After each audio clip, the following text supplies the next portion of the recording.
लगातार जारी है और इजराइल ने बेरूत में कई ठिकानों पर जबरदस्त हवाई हमले कर दिए हैं। इस हमले में बेरूत के दक्षिण उपनगर में भारी नुकसान की खबर है। इजराइल के हवाई हमले में कई इमारतें पूरी तरह से ध्वस्त कर दी गई है, जिसकी तस्वीरें भी सामने आ रही है। इजराइल के एक के बाद एक कई बड़े हमले बेरूत में और उसके बाद कई खास इमारतों को पूरी तरह से इन हमलों के जरिए नेस्त नाबूद कर दिया गया है।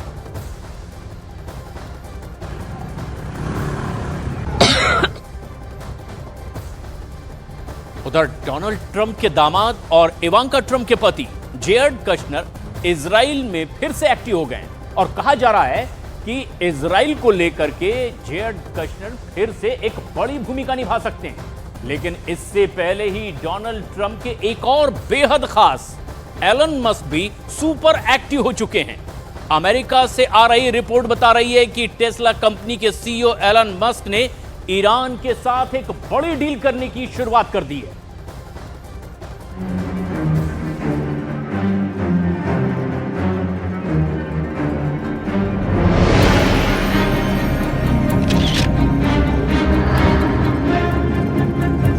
दुनिया के सबसे अमीर शख्स की ये वो तस्वीर है जिसने पूरी दुनिया को चौंका दिया है। ये एलॉन मस्क हैं, जो एक बड़ी खास मीटिंग के बाद बाहर निकले और उनकी फोटो खींच गए। और ये वो रिपोर्ट है जिसे पढ़कर कहा जा रहा है कि क्या सूरज पश्चिम से निकलने वाला है।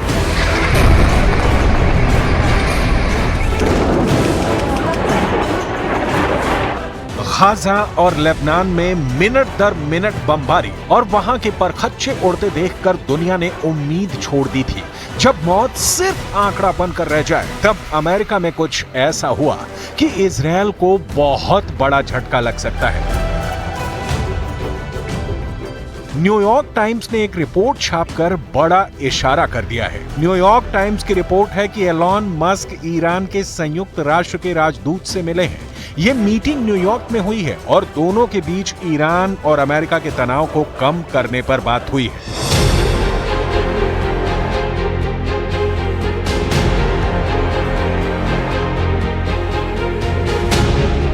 इस मीटिंग के बाद जो सवाल उठे हैं वो बहुत बड़े हैं। क्या डोनाल्ड ट्रंप 20 जनवरी के बाद वो करने जा रहे हैं जिसकी हिम्मत अब तक अमेरिका के किसी राष्ट्रपति ने नहीं की?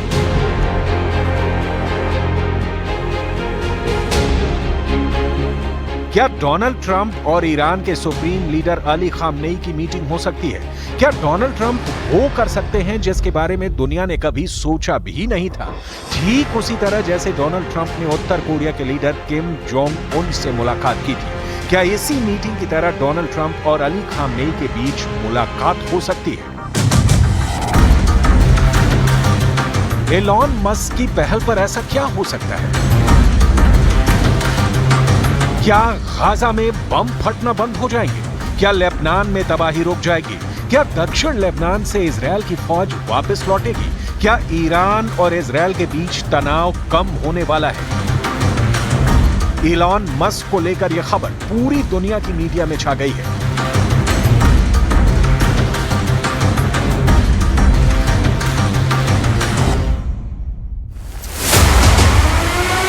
ब्रिटेन के मीडिया ने खबर सबसे ऊपर रखी है। जर्मनी की मीडिया में यह हेडलाइन है। अमेरिका की मीडिया में यही खबर छाई हुई है। अरब मीडिया में भी बताया गया कि ईरान और मस्क में बात हुई है। तुर्की की मीडिया में भी यही हेडलाइन है। ईरान की मीडिया ने भी यही माना है कि ऐसी रिपोर्ट है। लेकिन सबसे ज्यादा चौंका है इजरायल का मीडिया, क्योंकि ईरान और अमेरिका की डील उसके गले नहीं उतरेगी।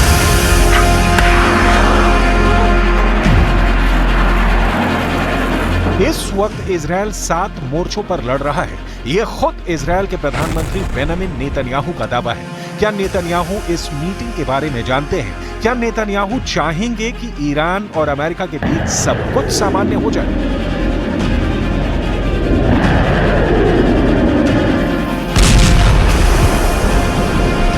अगर ऐसा हुआ तो गाजा और लेबनान में चल रही बमबारी और दक्षिण लेबनान में इजरायल के ग्राउंड ऑपरेशन का क्या होगा? 1 अक्टूबर को इजरायल ने दक्षिण लेबनान में अपनी सेना को कूच करने का ऑर्डर दिया था, लेकिन अब तक दिन रात ऑपरेशन चलने के बावजूद उसे हिजबुल्लाह के कुछ अड्डों को उड़ाने के अलावा कोई बड़ी कामयाबी हाथ नहीं लगी है।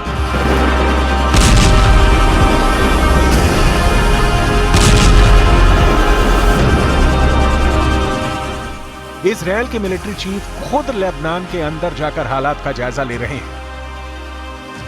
אנחנו תוקפים בעומק ואנחנו תוקפים הרבה מאוד בסוריה ובגבול סוריה-לבנון כדי שלא ייכנס לחיזבאללה האמל"ח. תיאור של המרחב הזה הוא ייתן לנו את תנאי הבסיס מפה לעשות את הדברים הנכונים כדי שבאמת בעמק למטה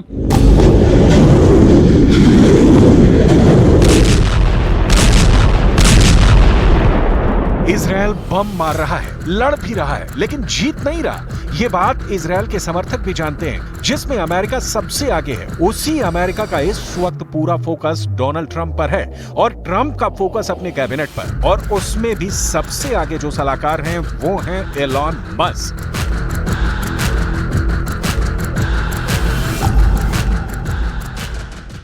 His name is Elon Musk. He saved free speech. He created so many different great things. Where is he? Come on up here, Elon. He created the first major American car company in generations, and his rocket company is the only reason we can now send American astronauts into space. Come here. Take over, Elon. Yes, take over.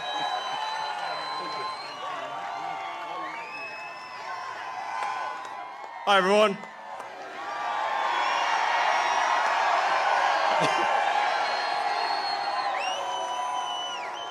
As you can see, I'm not just MAGA, I'm dark MAGA.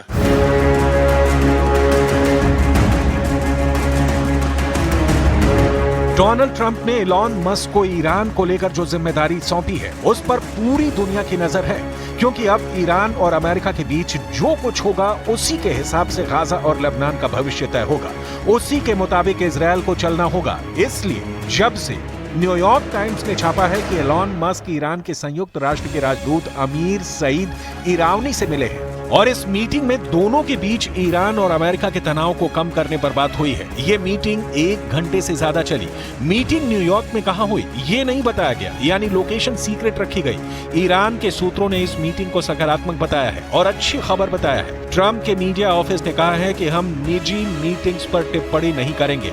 Elon Musk ने भी ऐसी meeting पर हुए सवाल का जवाब नहीं दिया है। लेकिन 1 घंटे से ज्यादा चली इस मुलाकात को लेकर तेहरान से लेकर वॉशिंगटन डीसी में बहुत ज्यादा हलचल है। वैसे इस हलचल से ज्यादा तूफान तेल अवीव में इंतजार कर रहा है, क्योंकि नेतन्याहू को इस मीटिंग की उम्मीद थी। यह कहना ज्यादती हो जाएगी, इसलिए सवाल उठ रहा है कि क्या आगे डोनाल्ड ट्रंप और ईरान के सुप्रीम लीडर अली खामनेई की मीटिंग हो सकती है? क्या एलॉन मस्क और यूएन में ईरान के राजदूत की मीटिंग ट्रंप और खामनेई की मुलाकात की तरफ पहला कदम है? ठीक उसी तरह जैसे डोनाल्ड ट्रंप ने उत्तर कोरिया के लीडर किम जोंग उन से मुलाकात की थी। क्या इसी मीटिंग की तरह डोनाल्ड ट्रंप और अली खामनेई के बीच मुलाकात हो सकती है?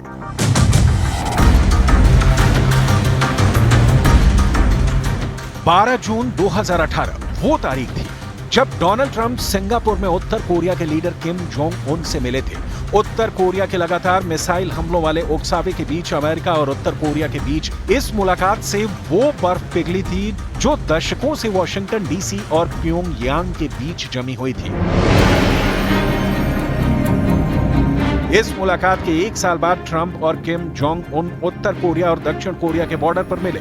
इस मुलाकात ने भी साबित किया कि अमेरिका और उत्तर कोरिया के बीच हालात बेहतर हो सकते हैं और दुनिया ने ऐसा होता हुआ भी देखा। अब सवाल है कि क्या जिस तरह डोनाल्ड ट्रंप और किम जोंग उन के हाथ मिले, क्या उसी तरह ट्रंप और खामेनेई के हाथ एक दूसरे की तरफ बढ़ सकते हैं और दोनों हाथ मिला सकते हैं? इन दोनों तस्वीरों की तुलना कीजिए और समझिए कि क्या 2018 और 2019 में जो दुनिया ने देखा, क्या 2025 में वैसा मुमकिन है?